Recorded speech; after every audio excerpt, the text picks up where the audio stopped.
नमस्कार, मैं रवीश कुमार। कई राज्यों ने मजदूरों के अधिकार से संबंधित कानूनों में बदलाव कर दिए हैं और पहले से मौजूद कानूनों को कुछ महीने से लेकर 3-3 साल तक के लिए सस्पेंड कर दिए गए हैं। क्या अब मजदूरों को कानून की सुरक्षा से भी बेदखल किया जा रहा है, एक ऐसे वक्त में जब उनके पास रोजगार नहीं है, पैसा नहीं है, अनाज नहीं है और वो हजारों मील दूर पलायन करने के लिए मजबूर हुए हैं? क्या ऐसा किया जाना बेहद जरूरी था?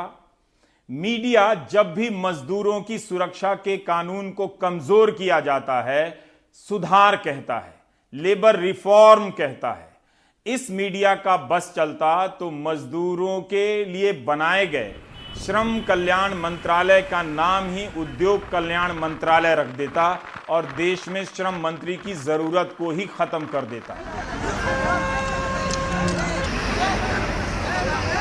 कायदे से राज्य सरकारों को अपनी सीमा में आने जाने वाले और गुजरने वाले मजदूरों की इन टोलियों में इन बेहतरीन सुधारों की पर्ची बंटवा देनी चाहिए।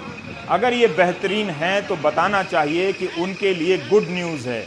उनकी सुरक्षा को लेकर बने पुराने कानून बदल दिए गए हैं। मालिक उनसे 8 घंटे की जगह अनिवार्य रूप से 12 घंटे काम ले सकेंगे। अगर इनके हक में ये फैसला सही हुआ है तो सरकारों को मजदूरों तक यह बात पहुंचाने के लिए क्या कदम उठाने चाहिए, आप सरकारों से भी पूछिए।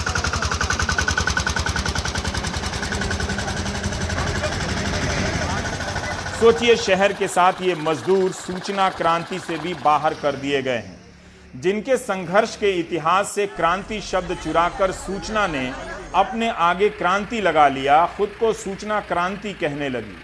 अभी तक हम इन्हीं बचे खुचे कानूनों के सहारे 5 ट्रिलियन की अर्थव्यवस्था बनने वाले थे। अब इन्हीं को अचानक अड़चन बताने लगे। बगैर किसी व्यापक बहस के इन बिगाड़ों को अंजाम दिया गया है, जिसे मीडिया सुधार कहता है। पूरी दुनिया में मजदूरों को सैलरी मिले, सरकारों ने पैकेज दिए हैं। व्यवस्था की है कि कंपनी को मिला पैसा मजदूरों के हाथ में जाए। भारत में मजदूरों के लिए बने कानून सस्पेंड किए जा रहे हैं। सोचिए, लाखों पैदल चलते मजदूरों को पता भी नहीं होगा कि इस तरह के बदलाव हो गए हैं। ये मजदूर कितनी चीजों से अनजान और अंधेरे में रखे गए हैं।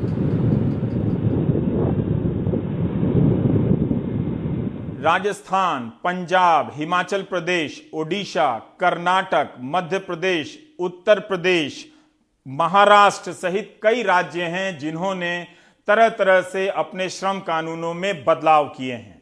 उत्तर प्रदेश ने 3 साल के लिए राज्य के 38 में से 35 लेबर लॉ को सस्पेंड कर दिया है।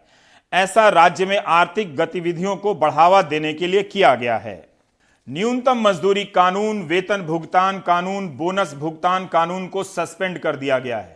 सिर्फ समय पर वेतन मिलेगा और इसके लिए वेतन भुगतान कानून का सेक्शन 5 बचा रह गया है।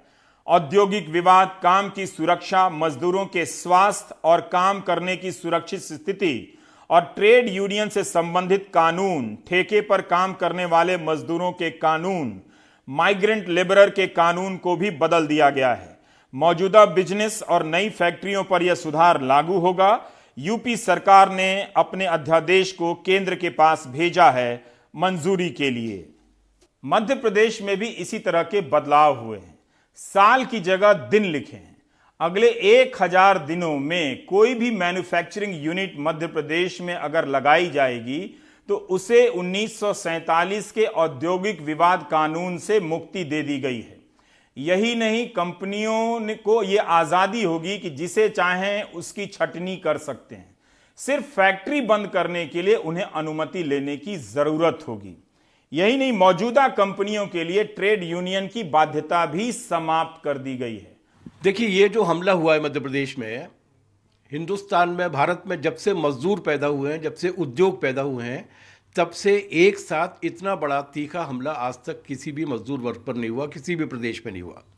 मैंने सुना है बाद में उत्तर प्रदेश में हुआ है शायद। इसमें जो काम उन्होंने किए हैं वो पिछले 150 साल की जो उपलब्धि है पूरे देश भर के मजदूर वर्ग की, और ख़ास तौर से संविधान सभा के पहले और संविधान सभा के बाद की, उन सबको एक झटके के साथ छीन लिया। मैं कुछ उदाहरण आपको दे रहा हूं कि काम के घंटे उन्होंने बढ़ाकर 12 कर दिए। 1946 में जब ये कानून बना था, उस वक्त जब बाबा साहब अम्बेडकर ने उस कानून को काउंसिल में पेश किया था 42 में, उस वक्त उन्होंने ये पेश किया था कि काम के घंटे घटाकर 8 किए जाते हैं लेकिन मजदूरी कम नहीं की जाएगी। शिवराज सिंह जी ने काम के घंटे 8 से बढ़ाकर 12 किए हैं लेकिन मजदूरी बढ़ाने के लिए कुछ नहीं कहा है। तो ये दोनों तरीके से डिफेक्टिव है कि 8 घंटे से 12 घंटे काम कराएंगे और 12 घंटे काम कराने के बाद फिर उसको वेतन केवल 8 घंटे का देंगे। एक झगड़ा तो ये है।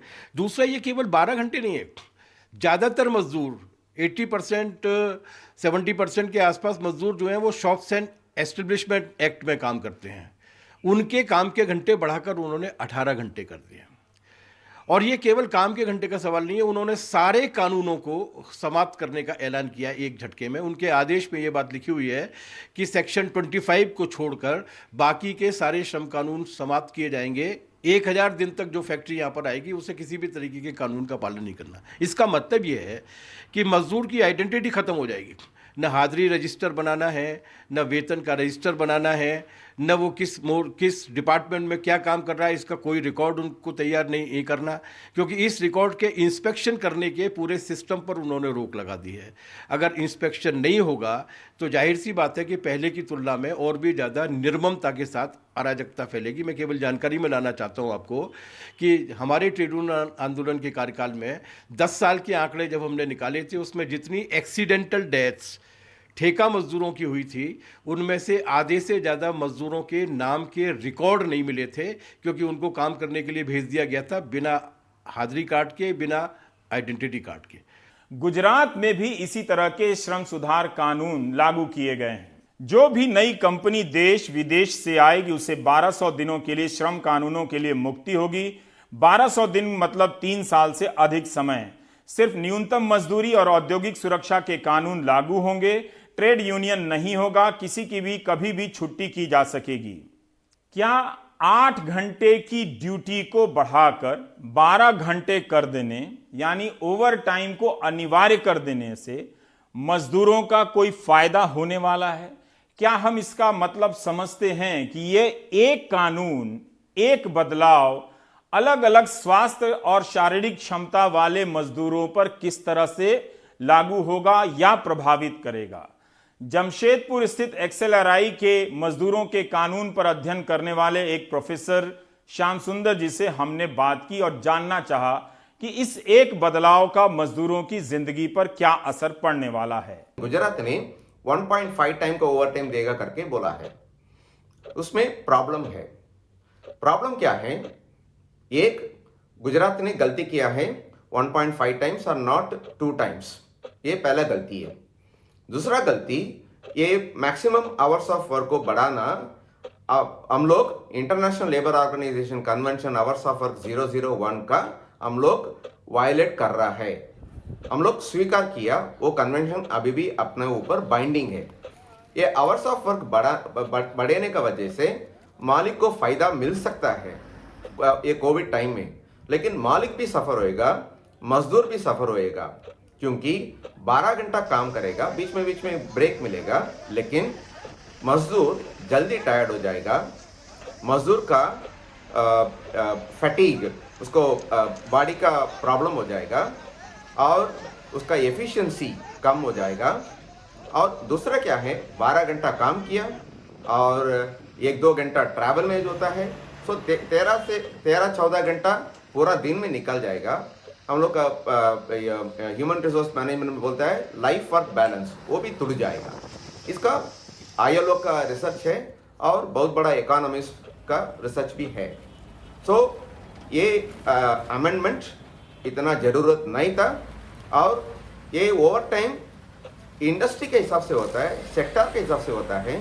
गवर्नमेंट ने इसके ये ओवर टाइम का मालिक के ऊपर और ट्रेड यूनियंस का ऊपर छोड़ना चाहिए था, लेकिन उसको जनरल रूल बना दिया।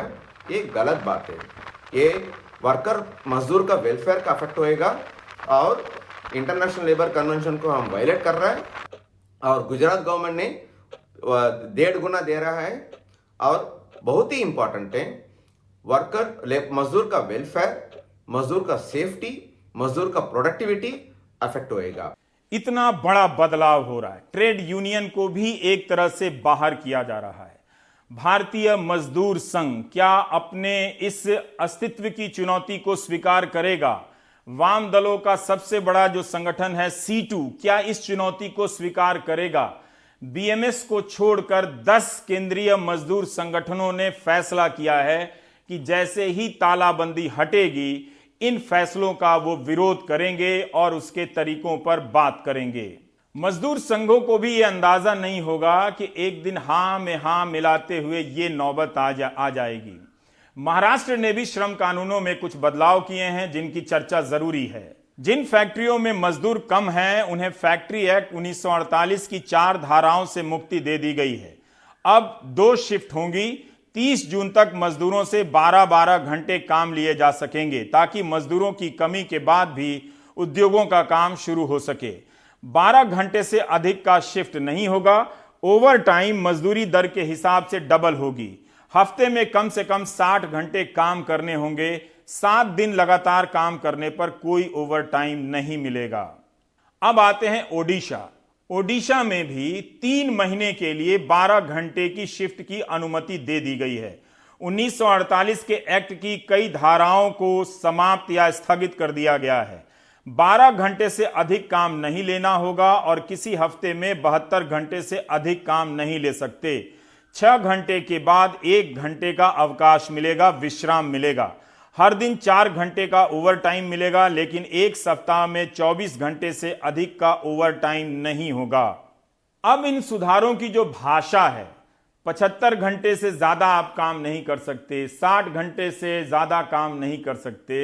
ये एक तरह से इस भाषा शब्दावलियों के बीच ये रियायत दी जा रही है कि मजदूरों से अब कितना अधिक काम कराया जा सकता है।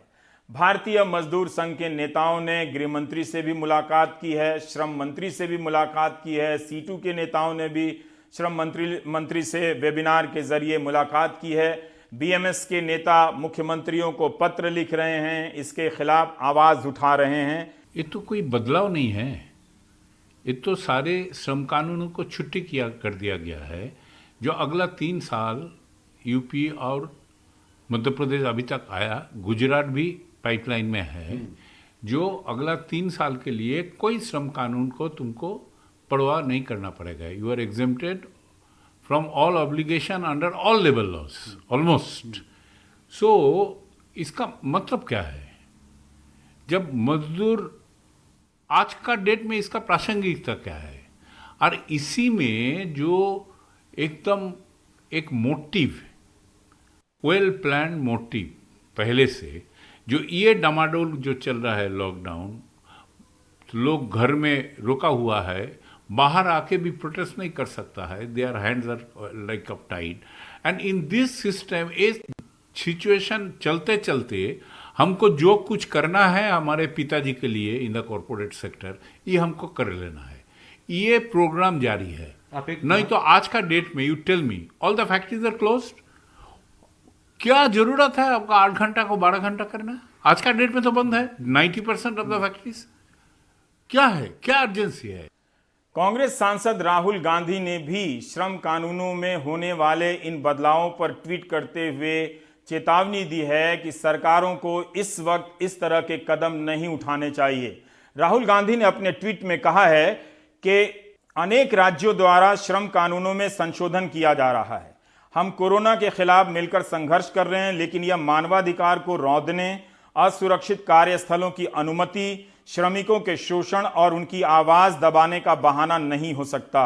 इन मूलभूत सिद्धांतों पर कोई समझौता नहीं हो सकता। लेकिन तभी खबर आती है कि पंजाब की कांग्रेस सरकार ने न्यूनतम मजदूरी की दर में जो वृद्धि की थी वो फैसला वापस ले लिया। 1 मई को ही पंजाब सरकार ने बढ़ चढ़कर ऐलान किया था कि न्यूनतम मजदूरी, जो अति दक्ष मजदूर हैं, हाईली स्किल्ड लेबर हैं, उनकी मजदूरी 442 रुपए कुछ पैसे से बढ़ाकर 457 रुपए कर दी गई थी, कुछ पैसे अधिक। वो फैसला अब वापस ले लिया गया है। बताया गया है कि कोरोना के कारण आर्थिक संकट है और इन दबावों के चलते ये फैसला लिया गया है। यही दलीलें राज्य सरकारें भी दे रही हैं कि उद्योगपतियों के पास पैसे नहीं हैं, उनके पास पूंजी की क्षमता अब पहले जैसी नहीं है, तो अर्थव्यवस्था को चलाने के लिए वो इस तरह की रियायतें मांग रही हैं। क्या ये तर्क उचित है? कहीं ऐसा तो नहीं कि राज्यों को जिन उद्योगपतियों को पैकेज देना था, उद्योग सेक्टर वाइज पैकेज देना था, उद्योगपतियों को नहीं, वो ना देकर वो सारा बोझ अब हमारे मजदूर उठा रहे हैं। हम श्रम कानून में आए इन बदलावों को समझने के लिए बात करना चाहते हैं कानून और संविधान के विशेषज्ञ फैजान मुस्तफ़ा साहब से, जो इन बारीकियों को समझते हैं। फैजान साहब, मेरा पहला सवाल है कि अलग अलग राज्यों ने बदलाव किए हैं, सभी राज्यों पर हम अभी चर्चा नहीं कर सकते, लेकिन फिर भी उत्तर प्रदेश के संदर्भ में कुछ कानूनों की ज़रूरतों पर तो चर्चा कर ही सकते हैं कि ये कानून क्यों बनाए गए थे। 38 में से 35 कानूनों को उत्तर प्रदेश में एक तरह से सस्पेंड किया गया है, यूपी में बड़ी संख्या में सस्पेंड किया गया है। हम ये जानना चाहते हैं कि इससे मजदूरों को क्या नुकसान होने वाला है, जो मुख्य रूप से हमारे मजदूर भाई भी समझ सकें। रवीश, बहुत अच्छा आपने सवाल पूछा है, लेकिन मैं जरा सा आपको इसकी एक बैकग्राउंड बता दूं। देखिए, कहते हैं कि हर चीज का एक मौके महल होना चाहिए। आप अपने खुद प्रोग्राम में शाम में 6 बजे और प्राइम टाइम में दिखा रहे हैं कि हमारे देश में इस समय कितनी बड़ी डिस्ट्रेस गरीब लोगों में, पुअर लोगों में है, कितने लोगों को एम्प्लॉयर्स ने सैलरीज नहीं दी हैं। मुझे इस बात का अंदाजा है कि सरकार की पॉलिसी जो है ईज ऑफ बिजनेस की रही है, और वसुंधरा राजे सरकार ने 2014 में इस तरह के कई संशोधन राजस्थान में कर दिए थे, जिसका इकोनॉमिक सर्वे ऑफ इंडिया में भी बड़ी तारीफ की गई है। देखिए, जो यूपी का मामला है कि एक ऑर्डिनेंस जो एक वैसे ही टेम्परेरी मेजर है, उस ऑर्डिनेंस के जरिए सेंटर के 35-38 लॉज को एक साथ एग्जेम्प्ट कर देना, ये संवैधानिक रूप से गलत है। ये जो लेबर के राइट्स हैं, ये संविधान के कुछ मौलिक अधिकारों का हिस्सा हैं, कुछ संविधान में जो डायरेक्टिव प्रिंसिपल्स हैं, नीति निर्देशक तत्व, उनका नतीजा है। और मैं ये समझता हूं कि कुछ इनमें जो भारत के इंटरनेशनल ट्रीटी ऑब्लिगेशंस हैं और इंटरनेशनल लेबर ऑर्गेनाइजेशन से जो हमारे समझौते हुए हैं, उनके नतीजे में तो सिर्फ ये कि इन्वेस्टमेंट आएगा, बिजनेस आसान हो जाएगा, तो मैं आपको रवीश जी बहुत ये बात सफाई से बताना चाहता हूं। आपने अपने अलग अलग प्रोग्राम में कहा है कि बिजनेस होता कैसे है। बिजनेस होने के लिए कॉरपोरेट्स लोन लेते हैं, सरकार लोन देती है, वो लोन जनता के पैसे से सरकार के पास पहुंचता है। जो सरकार का पैसा है वो उसका अपना पैसा नहीं होता है, वो जनता का होता है।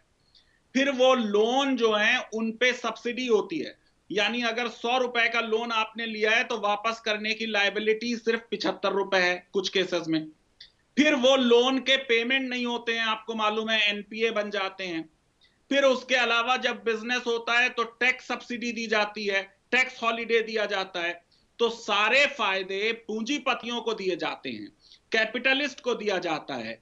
और अब ये जो एक सदियों की और दशकों की लड़ाई के बाद हमारी वर्कर्स ने कुछ राइट्स एक्वायर किए। क्या राइट्स हैं?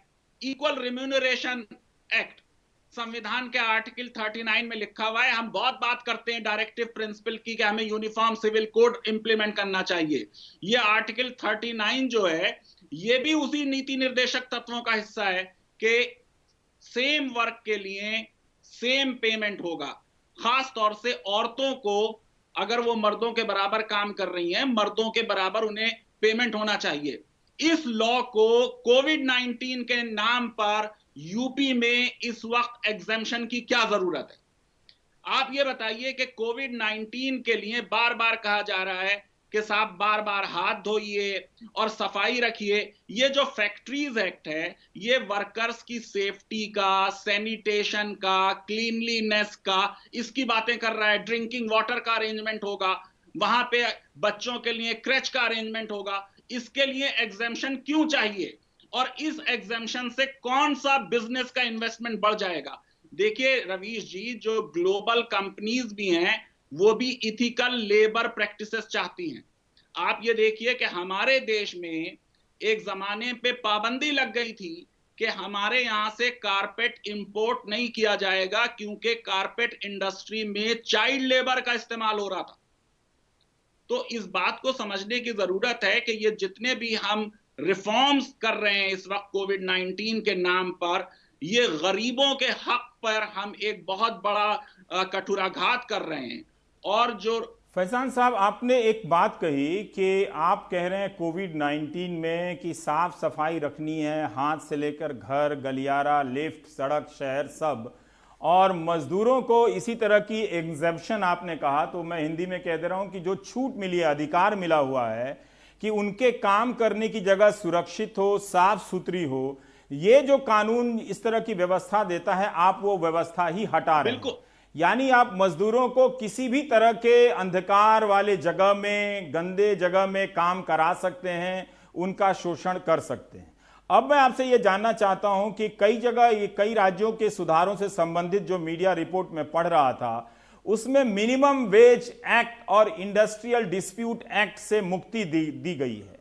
ये क्या है, कैसे समझना चाहिए कि मजदूरों का अधिकार और उनकी कमाई इस तरह के कानूनों के चले जाने से खत्म हो जाएगी? रवीश जी, मैं क्योंकि संविधान का अध्यापक हूं तो पहले आपको संविधान का दर्शन समझा दूं। 3 तरह की वेजेस होती हैं। मिनिमम वेज वो है जो बस एक मजदूर को जिंदा रखती है। उसके बाद एक फेयर वेज है जिसमें वो थोड़ा जिंदा भी रह लेगा और शायद थोड़ा बहुत अपनी हेल्थ का ख्याल कर ले। लेकिन संविधान ने उन्हीं डायरेक्टिव प्रिंसिपल्स में, जिसमें यूनिफॉर्म सिविल कोड है, उसी में यह कहा कि हम ये चाहते हैं कि स्टेट इंडेवर करके लिविंग वेजेस पाए।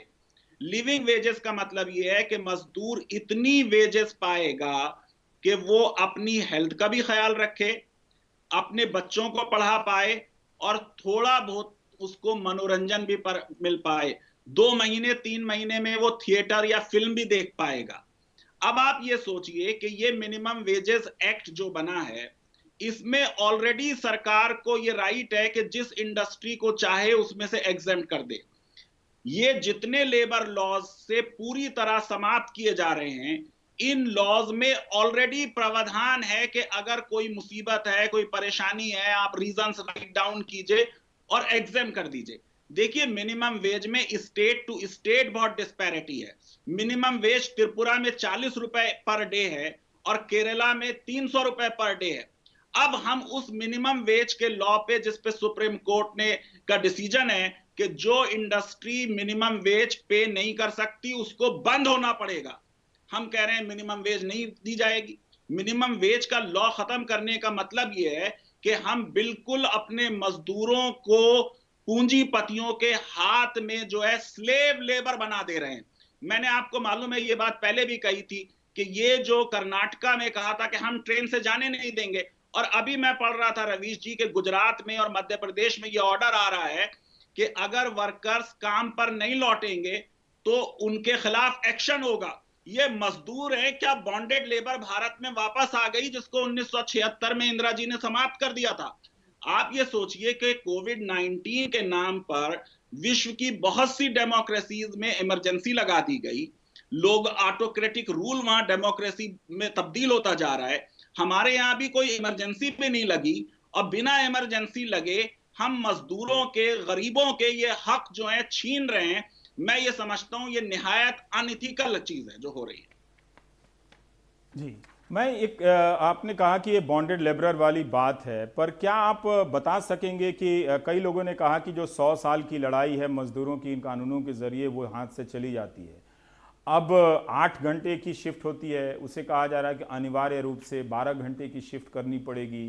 साथ में आप मिनिमम वेज भी आप ख़त्म कर रहे हैं। उत्तर प्रदेश का ही पढ़ रहा था कि एक जगह विश्लेषण छपा है कि ESI या भविष्य निधि का पैसा है वो देने की ज़रूरत नहीं है।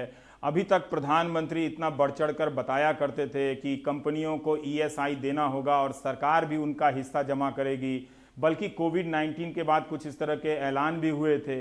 अब एक तरफ केंद्र सरकार कहती है कि हम ईएसआई का पैसा देंगे, हम आपके भविष्य निधि का हिस्सा देंगे, दूसरी तरफ यूपी सरकार कहती है कि इस कानून को ही समाप्त करो।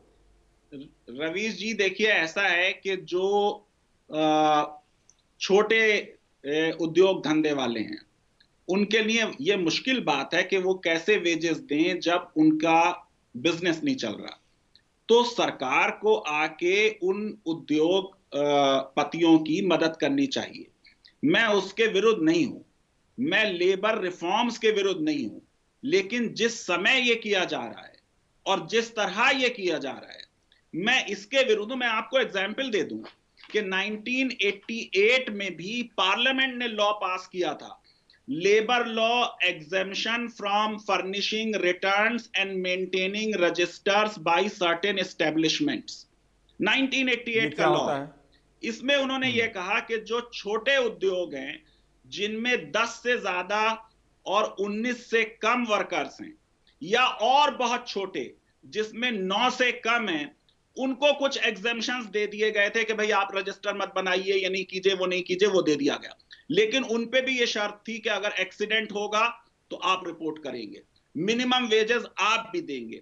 आज जिस तरीके से हम कर रहे हैं, आप जरा देखिए कि ये जो हमारे लॉज हैं, उन लॉज में ऑलरेडी ये प्रावधान दिया हुआ है कि कितने मैक्सिमम घंटे एक वर्कर से काम लिया जा सकता है। ये तो पूरे विश्व में एक बहुत बड़ी वर्कर्स ने लड़ाई लड़ी, तब जाके ये 8 आवर लॉ बना। लेकिन आप देखिए कि मिनिमम वेजेस एक्ट में ये कहा गया कि अगर आप 8 आवर से ज्यादा काम लेंगे तो डबल वेजेस देनी पड़ेंगी। क्या वो प्रावधान हम रख रहे हैं? अगर आप 12 घंटे काम ले रहे हैं तो मिनिमम वेजेस एक्ट का कम से कम ये प्रावधान के तहत डबल वेजेस दीजिए। मैं आपको और बता दूं, माइंस एक्ट 1957 में ऑलरेडी उसमें दिया हुआ है कि मैक्सिमम टाइम एक दिन में जो एक वर्कर से लिया जाएगा जो खानों में काम कर रहा है मजदूर, वो 10 घंटे होगा। बीड़ी सिगार एक्ट 1966 उसमें दिया हुआ है कि 10 घंटे से ज्यादा एक वर्कर से काम नहीं लिया जा सकता। प्लांटेशन लेबर एक्ट उसमें दिया हुआ है कि 10 घंटे से ज्यादा नहीं लिया जा सकता। और आपकी अपनी industry Ravish ji, working journalist conditions of service act 1955 rule number 10, 6 घंटे से ज्यादा किसी जर्नलिस्ट से काम नहीं लिया जाएगा, बल्कि अगर रात में काम किया जा रहा है तो 5.5 घंटे होंगे और फिर वो उतना ही टाइम उसको रेस्ट करने के लिए एडिशनल दिया जाएगा। ये जब आप घंटे बढ़ा लेंगे और आप कह रहे हैं लंबी लंबी जो है उसमें शिफ्ट्स होंगी, आपको लगता है कि कोई भी इंडस्ट्री वाला 12 घंटे के लिए एक आदमी रखेगा और 4 घंटे के लिए दूसरे को रखेगा? ये वर्कर्स की हेल्थ पर, उनकी सेफ्टी पर बहुत बड़ा एक जो है आघात है। इससे वर्कर्स की ऑलरेडी जो वल्नरेबिलिटीज हैं, आप सोचिए कि करोड़ों लोग जॉबलेस हो गए, 27% जो है अचानक लोग जो हैं इस वक्त जॉबलेस हो गए, 45% हमारे यहाँ 45 साल का सबसे बड़ा अनएम्प्लॉयमेंट रेट कोविड-19 से पहले था देश में। इस वक्त जो एम्प्लॉयर है वो उनसे कहेगा तुम्हें नौकरी चाहिए तो ये शर्तें हैं, इन पे काम करना पड़ेगा। पूरा लेबर लॉ जो है वो रेगुलेट करता है कि किसी तरीके से मजदूर का शोषण ना हो। अब आप बताइए, ये हायर एंड फायर की पॉलिसी जो है आ जाएगी, इंडस्ट्रियल डिस्प्यूट्स एक्ट खत्म हो जाएगा, जो उसका चैप्टर 5A है उसमें ऑलरेडी हम थोड़े थोड़े अमेंडमेंट जगह जगह कर चुके हैं। पहले ये शर्त थी कि जिसमें 100 से ज्यादा अगर वर्कर्स हैं तो आप किसी को नौकरी से निकालेंगे, सरकार की अनुमति लेंगे और आप रीजंस लिखेंगे। और रवीश, उसका रूल ये था, first come will go last, last come will go first. अब ये सारे रूल ताक पे रख दिए जाएंगे। उसमें भी ऑलरेडी दिया हुआ था कि अगर 2 महीने तक सरकार परमिशन ना दी जाए तो यह माना जाएगा कि परमिशन हो गई है, उनको 3 महीने का नोटिस दिया जाएगा, उनको रिट्रेंचमेंट के समय कंपनसेशन दिया जाएगा। हम ये किस तरीके का एक लॉ बना रहे हैं कि पूरी एक legal field, labour law Ravish ji मेरी फील्ड नहीं है, मेरी जो फील्ड है संविधान है, वो एक पूरी फील्ड खत्म हो जाएगी कुछ राज्यों से और देश के बड़े बड़े राज्यों से। तो आप ये सोचिए कि ये सारे वर्कर्स जो हैं, इनका बहुत ज्यादा पूंजीपति शोषण करने वाले हैं। जी, मेरा इसी से एक संबंधित सवाल है कि हम मजदूरों को इन बुरे हालात में देख रहे हैं। एक सवाल गरिमा से जुड़ा हुआ भी है, डिग्निटी का भी सवाल है। वो कॉन्स्टिट्यूशन, संविधान इस वक्त प्रोटेक्ट नहीं कर रहा है क्या, या फिर संविधान में जिस गरिमा की व्याख्या की गई है उसके हिसाब से इन मजदूरों के साथ क्या हो रहा है, और इन श्रम सुधार तथा कथित कानूनों के बाद फिर क्या होने लगेगा? रवीश जी, जो राइट टू डिग्निटी है वो जीवन के अधिकार का हिस्सा है, आर्टिकल 21, और संविधान के 44वें संशोधन के बाद आर्टिकल 21 अगर इमरजेंसी भी लग जाएगी, देश पर अगर कभी हमला भी हो के आपातकाल लगेगा, तब भी आर्टिकल 21 सस्पेंड नहीं हो सकता। और क्योंकि आर्टिकल 21 सस्पेंड नहीं हो सकता, इसलिए किसी भी व्यक्ति की डिग्निटी से कंप्रोमाइज नहीं किया जा सकता। बहुत बहुत शुक्रिया फैजान साहब, ये सब जानकारी देने के लिए। अभी इन कानून की बारीकियों को और समझना है। चिंता की बात यह है कि जिनके हितों को ये असर कर रहा है उन तक श्रम सुधार में किए गए इन बदलावों का समाचार पहुंच भी नहीं रहा है। जैसा कि मैंने शुरू में कहा कि अगर ये बदलाव इतने ही ज़रूरी हैं तो उसकी पर्ची छपवा के उन ट्रकों में, टेम्पो में, ट्रैक्टरों पर मजदूरों के हाथ बंटवा दीजिए, क्योंकि सबको पता है कि इस वक्त वो न्यूज़ चैनल नहीं देख रहे होंगे और न्यूज़ चैनलों पर ये सब मुद्दे होते भी नहीं हैं। बहुत बहुत शुक्रिया फैजान साहब, ये जानकारी देने के लिए। हम तालाबंदी के दौर से निकलने का प्रयास कर रहे हैं। एक तरीका ये भी है कि हमने जो जागरूकता फैलाने की कोशिश की उसकी निरंतरता बनी रहे, ये बहुत ज़रूरी है।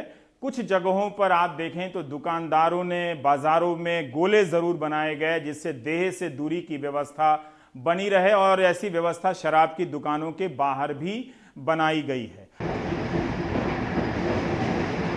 हमने इटली के मिलान से हम आपको एक वीडियो दिखाना चाहते हैं, और इस वीडियो को देखिए। ये आपके स्क्रीन पर ट्राम चल रही है। इटली में आप जानते हैं कि 1881 से ही ट्राम चल रही है, और अभी भी वहाँ ट्राम बंद नहीं की गई है, जिस तरह से कलकत्ता में बचे खुचे रूट पर ट्राम चलती है। अब आप देखें कि इसमें किस तरह से निशान बनाए गए हैं। जिन सीटों पर नहीं बैठना है उस पर पीले रंग का कितना बड़ा स्टिकर लगा हुआ है, और उस पर इतालवी और अंग्रेज़ी में साफ साफ लिखा है कि आप यहाँ नहीं बैठेंगे। जिन सीटों पर बैठना है उस पर किसी भी प्रकार के नोटिस बोर्ड नहीं है। अब आप नीचे की तरफ देखिए कि वहाँ पर स्टेप्स यानी कदमों के निशान साफ साफ बनाए गए हैं, और ये तय कर दिया गया है कि जो खड़ा होगा वो इन्हीं जगहों पर खड़ा होगा, यानी जो भी अपने गोले में खड़ा नहीं होगा वो उल्लंघन करता हुआ दिखेगा। हम इन तस्वीरों को आपको, जो सलमान ने भेजी है, आपको स्टिल पिक्चर के ज़रिए भी दिखाना चाहते हैं, ताकि सभी को ये आइडिया आए कि इस तरह का स्टिकर लगाकर वो एक स्थायी व्यवस्था कर सकते हैं, जिस तरह से इटली के मिलान के ट्राम में ये की गई है। वहाँ 4 मई के बाद से तालाबंदी में काफ़ी ढील दी जा चुकी है, और इस तरह से नियम के अनुसार अगर सवारी नहीं भी है तब भी वो ट्राम चलती हुई नज़र आती है। तो ये मेट्रो रेल के लिए भी, हमारी रेलगाड़ियों के लिए भी जो अब शुरू होने जा रही हैं, वो आइडिया ये ले सकती हैं कि हर सीट पर जहां किसी को नहीं बैठना है इस तरह के निशान बनाए जा सकते हैं। हम बसों में भी ऐसा कर सकते हैं, हम अस्पताल और दफ्तरों में भी इस तरह के स्टिकर लगा सकते हैं, जिससे बार बार किसी को टोकने के लिए, रोकने की ज़रूरत ना पड़े कि कहां खड़ा रहना है। सोशल डिस्टेंसिंग यानी देह से दूरी की दूरी आप माप लीजिए। इसी के साथ ये भी समझ लीजिए कि शहरों में जगह, स्पेस की परिभाषा अब बदल गई है। ज़्यादा जगह चाहिए कम लोगों के लिए। पहले कम जगह में ज़्यादा लोग हुआ करते थे, अब बहुत सारे लाखों लोग भारत के बड़े शहरों से जा चुके होंगे। ये मत समझिएगा कि शहर खाली हो गया है, अब भी समझिए कि आपको इसी तरह की दूरी बनानी होगी, तब आपको और ज़्यादा जगह की ज़रूरत होगी। तो आप प्राइम टाइम देख रहे हैं, ब्रेक के बाद लौटेंगे तो बात करेंगे महाराष्ट्र की।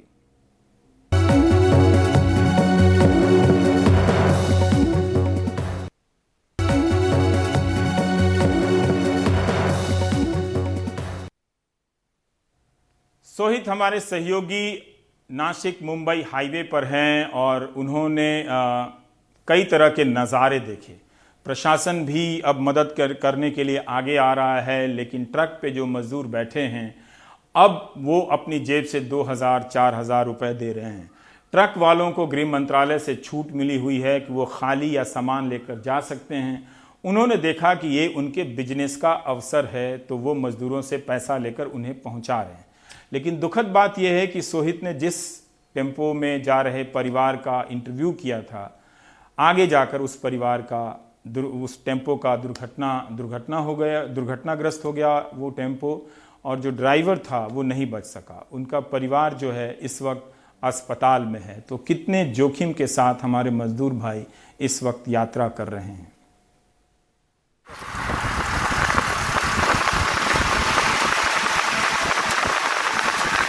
अपने घरों को लौटते हजारों प्रवासी मजदूरों के रेले में सोमवार सुबह हमें ये टेम्पो दिखा। सुबह करीब 10:30 बजे ठाणे ग्रामीण में मुंबई नासिक हाईवे पर वासिन से कुछ आगे ये ऑटो खड़ा हुआ था। खचाखच भरा हुआ था। 19 लोग इस छोटे से ऑटो में समाये थे। सबका सामान छत पर लदा था। हमने पूछा कि माजरा क्या है तो पता चला कि बीती रात 11 बजे से टेम्पो खराब है और सभी लोग तब से यहीं पर हैं।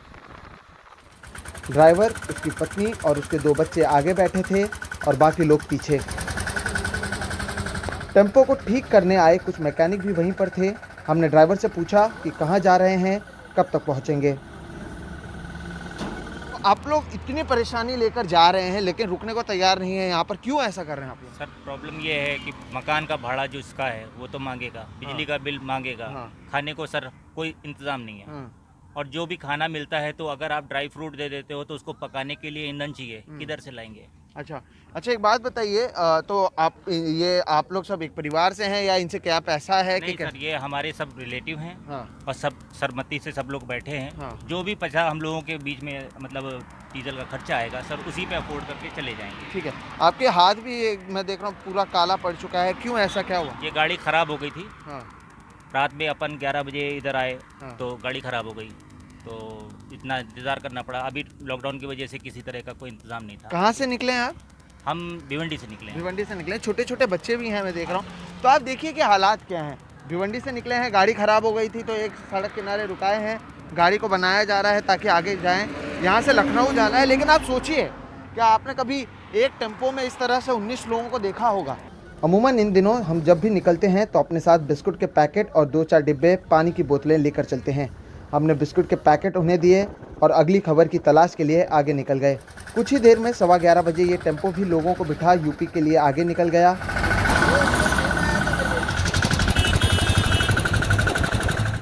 शाम करीब 4 बजे हम नासिक से लौटते हुए इसी हाईवे पर थे। हमें साइड में ये टेम्पो दिखा। हम तुरंत रुके। पता चला कि कुछ देर बाद ही इस टेम्पो का एक्सीडेंट हो गया। पीछे से तेज़ गति से आ रही एक स्विफ्ट डिज़ायर ने टक्कर मारी। टेम्पो एक पत्थर से टकराकर पलट गया। ड्राइवर की मौके पर ही मौत हो गई। हम ये खबर सुनकर सन्न रह गए। कुछ भी शूट करने की हिम्मत नहीं हुई। तुरंत करीब ही शाहपुर के सरकारी अस्पताल पहुंचे। ड्राइवर की पत्नी का हाथ टूट गया। एक बच्चे के सिर पर पट्टी बंधी थी। ड्राइवर का शव मॉर्चुअरी में रखा था। एक हंसता खेलता परिवार हमारे सामने सुबह से शाम के बीच बिखर चुका था। कोरोना संकट का ये दौर न जाने कितने परिवारों के लिए ऐसा काल बनकर आया है। हर पत्रकार के जीवन में ऐसी कुछ खबरें होती हैं जो ज़िंदगी भर उसका पीछा नहीं छोड़ती हैं, हमें हॉन्ट करती हैं। आज की जो खबर थी वो भी कुछ इस तरह से थी। सुबह जब हमने ये कवर की थी तब हमें पता था कि ये लोग परेशान हैं। हमने इनसे कहा भी था कि आपको 2 से 3 दिन लग जाएगा, आप आराम से जाइएगा। लेकिन हमें नहीं पता था कि शाम आते आते जब दूसरी जगह से हम आएंगे तब हमें इनकी ही निधन की खबर मिलेगी। उसके बाद वहाँ पर ना ही कुछ शूट कर सके, मजदूरों से मिले लेकिन कैमरे पर उसे कैद करने की हिम्मत नहीं जुटा सके। हम उम्मीद करते हैं कि भविष्य में भी कभी किसी भी पत्रकार को ऐसी खबरें आप तक ना पहुँचानी पड़े। मुंबई नासिक रोड से प्रवीण जिरोहित के साथ मैं सोहित मिश्रा, NDTV इंडिया।